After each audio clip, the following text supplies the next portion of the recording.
Hi, I'm Ryan West, and we're at Dungeon Beach in Williamsburg, Brooklyn.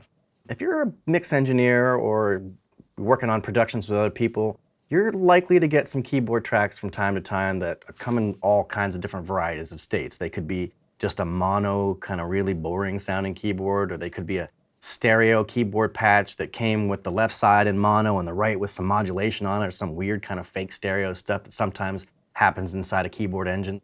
So in this mix that we have right here, it's the White Lines remix from Chansz Odero. I have a mono bass track that I want to do just that with. So I want you to take a listen to this mono bass track just in solo by itself. And here it's sort of like right up the middle. It doesn't have too much stuff exciting going on, and it kind of falls flat a little bit. So take a listen.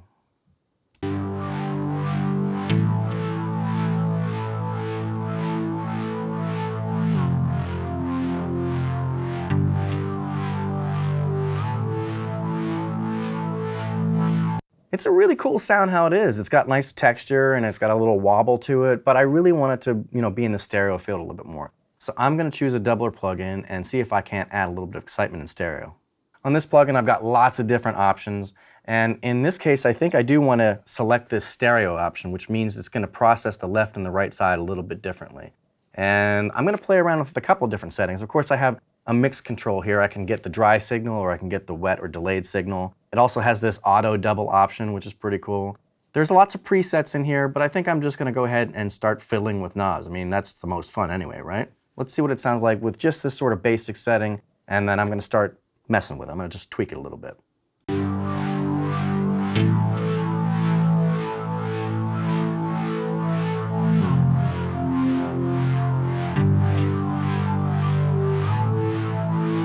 Wow, that's pretty cool already. It just kind of stereoized it a little bit. But I think I'm also going to mess with this dual sweep control. Let's just see what that's going to do here. I'm going to offset it by just a little bit and kick up the rate a little bit. And let's see how that sounds. Of course, you can choose the sweep type, whether it's a triangle waveform, a sine, or a random waveform. And we'll switch back and forth between them and see which one sounds the best to us.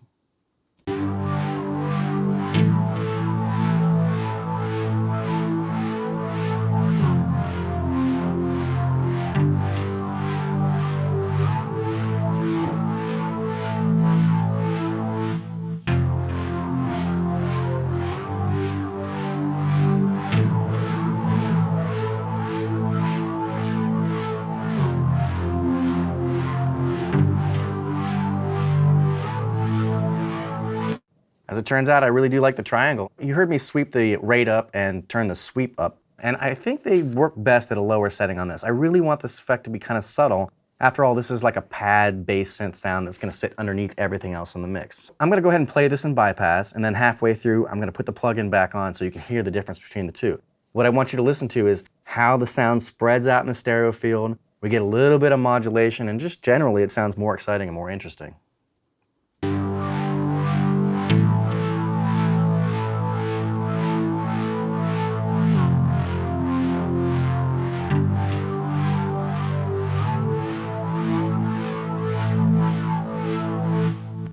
That's pretty cool stuff. That can definitely help liven up a pretty boring mono sound. If you need to fill out space in your mix, and if this is a really important instrument in the mix, I would suggest using a doubler plugin like this.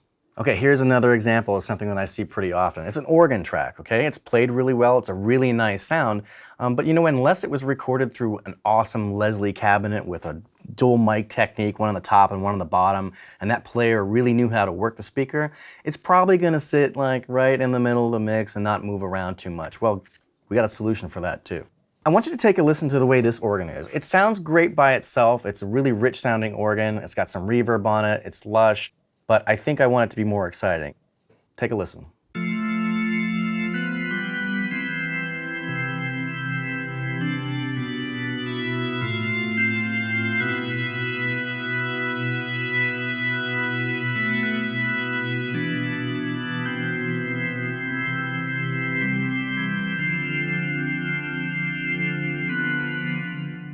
Okay, that sounds pretty good, but you know what? I want when people have some headphones on and they hear this organ come in, that it's just really sort of lush and it just wraps around them.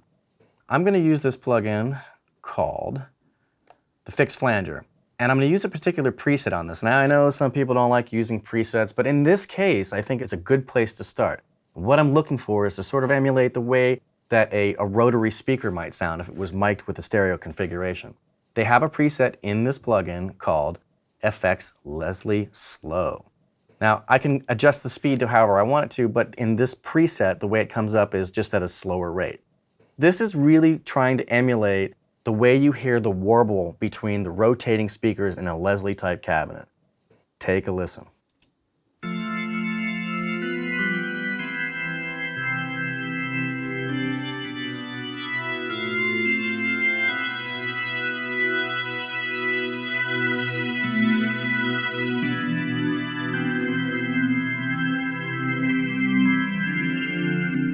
You hear that warbling? It's also like moving it around in the stereo field a little bit. I'm going to go ahead and put this in bypass. We'll take a listen to it as it was, and then halfway through, I'm going to pop this plugin in. I think it makes it more interesting, and I think it fills up a little void that's in this section of the song where it needs to be a bit richer.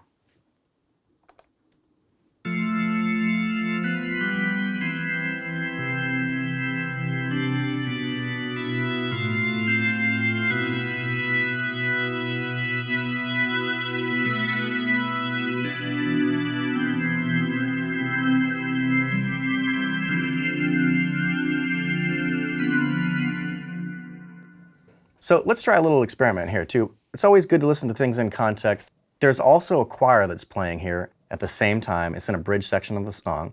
So I'm going to put the choir in, and I'll leave this flanger off for just the first half, and then I'll pop it back in. And what I want you to listen for is how the organ sound, once I put the plugin back on, seems to warp around, wrap around, and work with the choir in a really interesting way.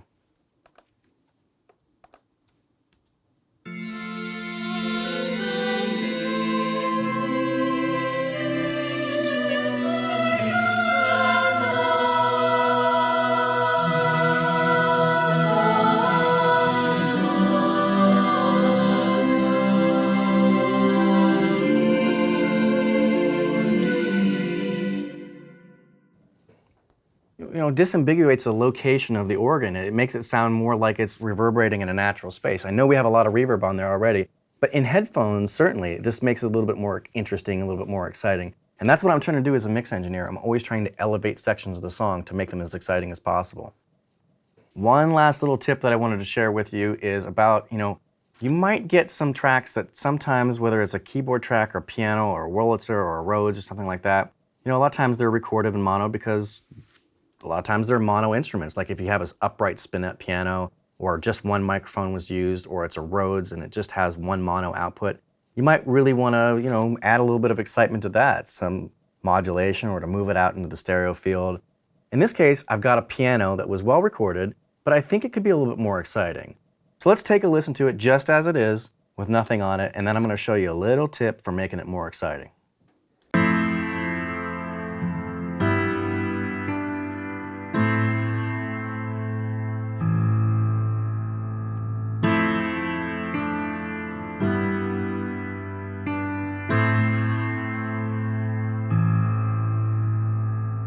In this case, for this song, I think it's stereo enough. I mean, the piano doesn't really have to spread out that far left and right, so that's not my objective here. What I want to do is just amp it up a little bit. I want to give it a little more hype. I've got a special tip for that. I'm going to go ahead and add this plugin. It's the Drawmer S73, and it's got a bunch of different settings and presets on it, but what I'm really looking for is just to give it a little bit more excitement. This is called an intelligent master processor, and there's a little bit of voodoo that happens behind the scenes here, but generally what it's doing, it's using a little bit of gain reduction, so some compression, and I think it's also doing some harmonic excitement. So I'm actually just going to select a style here. I'm not going to go into a preset, but I'm going to go into this Clarity 2 style here. I'm going to turn the amount all the way down, and as it's playing, I'm going to start bringing that amount up, and you're going to hear how it's going to affect the sound. So listen to it at first with 0% of this effect on it, and then I'm just going to add it slowly as we go. Check it out.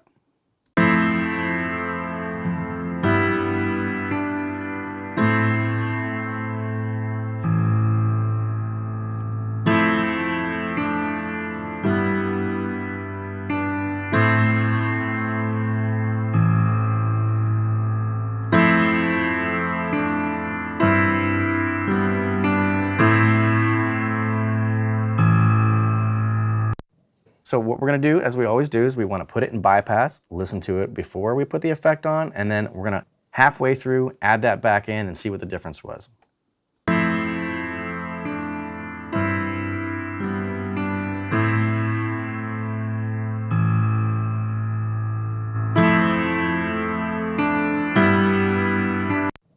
If you forgot to gain match, don't forget to do that. You don't want to fool yourself. Louder always sounds better, so we want to make sure that when the plugin is on, it's the same level as when the plugin's off. So let's adjust that really quickly before we make a decision on whether we did the right thing or not. I think that's a little bit closer, so let's try that again.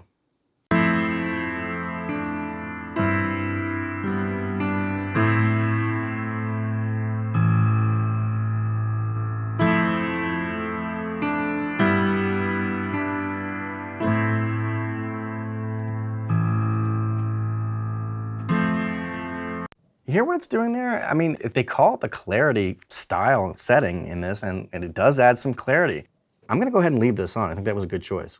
The key here is to decide exactly what needs to happen first to that track so that it fits in your mix, rather than just reach for some stereo plugin or take the stereo patch on the keyboard and leave it spread out left and right. You know, not all keyboards need to be spread out left and right in a mix.